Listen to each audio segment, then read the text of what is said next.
Just Cheesy the Podcast, presented by Just Cheesy Productions.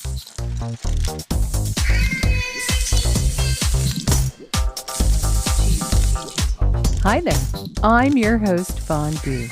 In this week's episode, we talk about National Cheese Toast Day. Cheese toast. We're going to learn about the iconic Sizzler cheese toast recipe. Sizzler. We're going to talk Welsh Rarebit. Rabbit? Not rabbit. Okay. We're going to talk about the Royal Warrant and cheese. Wow. We're going to hear some sad news about some contraband cheese. Aw. And, of course, we're going to tell a very cheesy joke. Yeah, we are. Stay tuned for Season 2, Episode 17 of Just Cheesy, the podcast.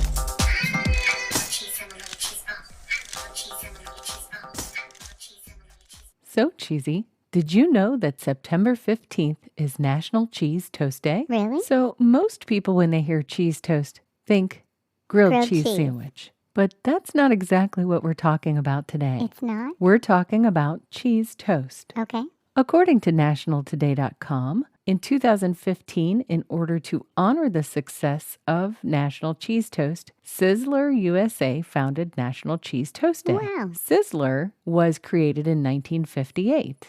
According to the LA Times, Delmar Johnson, known as Del, was once an ice cream salesman. Wow. It says here that he was inspired by a newspaper story that described a steak dinner for only $1.09. Whoa. Tad's Steakhouse in New York, Chicago, and San Francisco offered a steak, baked potato, and salad for only $1.09. Holy cow. Dell decided he wanted to do the same. He wanted to offer steaks at a low price and have a similar menu. Wow. His wife sewed the drapes for the first Sizzler operation in 1957 at Airport Village in Culver City. Wow. Sizzler was one of the first restaurants to offer franchises. Okay. By 1967, he had grown to 164 stores, 160 of them owned by franchisees. Wow. And by early 90s, Sizzler was valued at about $400 million. Holy cow. Clearly, Sizzler is not known just for its steak, it's also known for its cheese toast. Yum. Originally, the cheese toast was made using egg bread Okay. and a Parmesan cheese mixture on top. Ooh. It looks like at some point they changed to French bread with a margarine base. Ooh.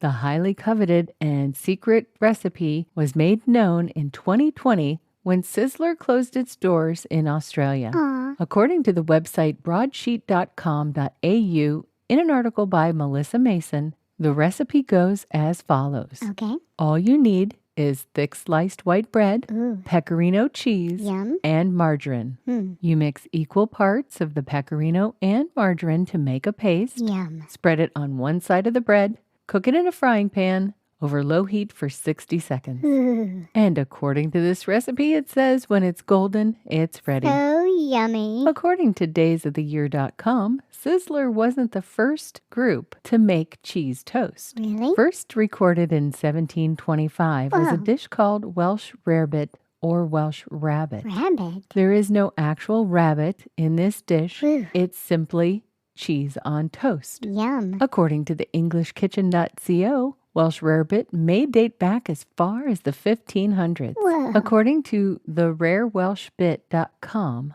the first mention of the dish in 1725 was in John Byron's Literary Remains. It said, "I did not eat of cold beef, but of Welsh rabbit and stewed cheese." Stewed cheese. Apparently, the origins of Welsh Rarebit go back to a 14th century religious text. Really? The Welsh were behaving badly in heaven, Oh. so in order to make them go away, St. Peter stood outside of the gates and yelled, "Cause Poby," and this translates as toasted cheese. Ooh. Upon hearing this, the Welsh ran out of heaven and the pearly gates were closed behind them. Wow. The recipe here calls for cheddar cheese, Yum. ale or beer, Yum. Worcestershire sauce, Okay.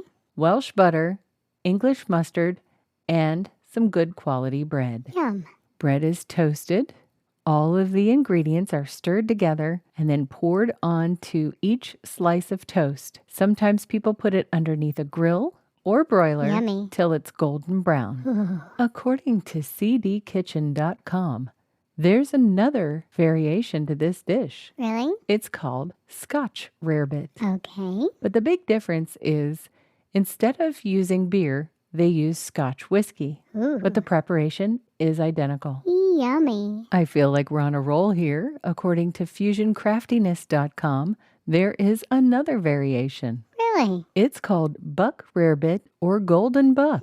In this variation, they use Welsh Rarebit Ooh. and they add an egg on the top. Yum. It appears you can either fry an egg or poach an egg. Wow. According to Wikipedia, there's also English Rarebit. Really? You would toast a slice of bread, you would lay it on a plate, you would pour a glass of red wine over it, Whoa. let it soak up the wine, cut cheese very thin, lay that over the bread, put it in a tin over the fire, and toast it until it's brown. Yum. And the last variation was called Blushing Bunny. Blushing Bunny. You make the rarebit just like you have in all of the other recipes, Okay. except for this time you mix in either stewed tomatoes or canned tomato soup. Whoa. You melt the cheese and tomato soup together and you spoon it over your toast. Yum. Blushing Bunny, not a sponsor, Nope. but if they were, their ad would go right here. It's time for my favorite segment. This week in cheese. With the passing of the Queen of England on September 8th, it got me to thinking, what is the royal family's favorite cheese? Yeah. According to express.co.uk, there is something called an official royal warrant. Whoa, what's that? This is a mark of recognition to those who have supplied goods or services to the households of the Queen Whoa. or the Prince of Wales, who is now the King of England. Oh. According to royalwarrant.org, it says a royal warrant of appointment is the document that appoints a company or an individual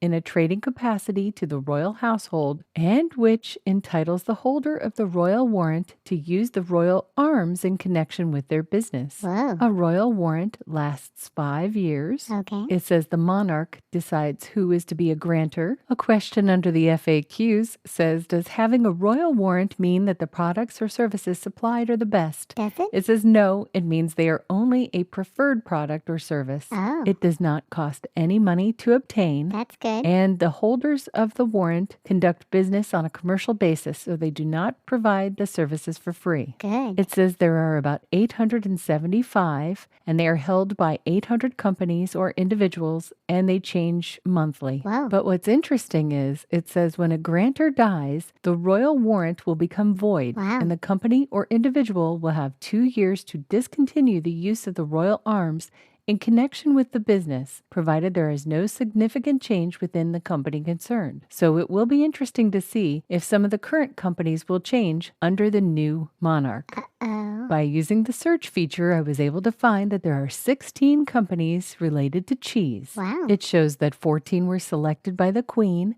and 6 by the current king, former Prince of Wales. Ooh. It will be interesting to see how this changes. Yeah. And in some tragic cheese news, U.S. Customs and Border Protection officials made a discovery at the Texas border where there was a woman trying to enter the U.S. with 100 pounds of undeclared cheese. Whoa. According to CBSNews.com, a lady driving an SUV entered into Texas. She declared 10 wheels of cheese, Okay. but when the officers inspected her car, they found an additional 50 wheels, Ooh. undeclared, hidden, I quote, under blankets in the back row of the vehicle. Uh-huh. And what I find to be very tragic is the cheese was seized and destroyed. Aw. The woman received a $1,000 penalty. Aw. They say travelers can import cheese commensurate with personal consumption. Okay. Now, I personally think that possibly 60 wheels of cheese could be personal consumption. But they Yeah. apparently didn't see it that way. I'm ready for a joke fondue. What cheese should you use when making a grilled cheese sandwich for a beaver? I don't know. Edam. Get it? Edam? Oh, well, that's bad. Oh, I know it was bad, but it was a little bit cheesy.